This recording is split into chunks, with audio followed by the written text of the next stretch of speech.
So welcome to my video on subtracting decimals. And the one thing you have to remember for subtracting decimals, and this is the same for adding decimals, is that they must be in a straight line. So when you're subtracting two decimal numbers, you need to make sure that the decimal points are in a straight line. So here we have 18.01 subtracted by 2.953.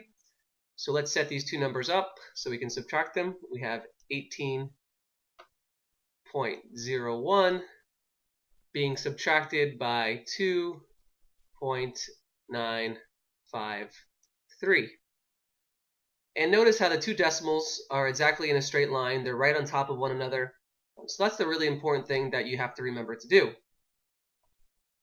So now I'm just going to draw a line with my subtraction symbol to show that we're subtracting these two numbers.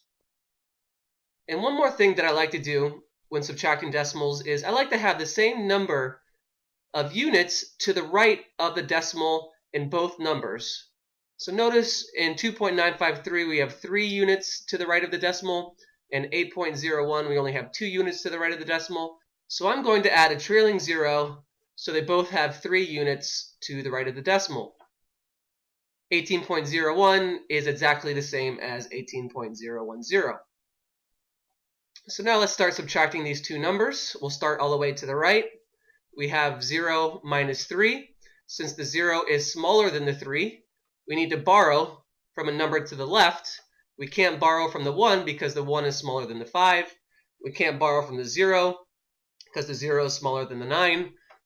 So the first number where we can borrow from is the 8. So I'm going to take 1 away from the 8 and put 7.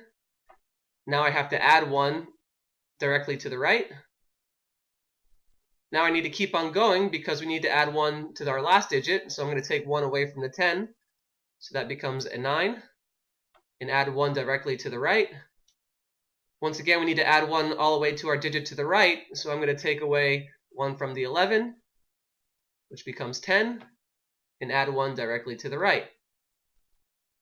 So now we have a 10, which is bigger than the 3. So now we can subtract these two numbers. 10 minus 3 is 7. To the left, we have 10 minus 5, which is just 5.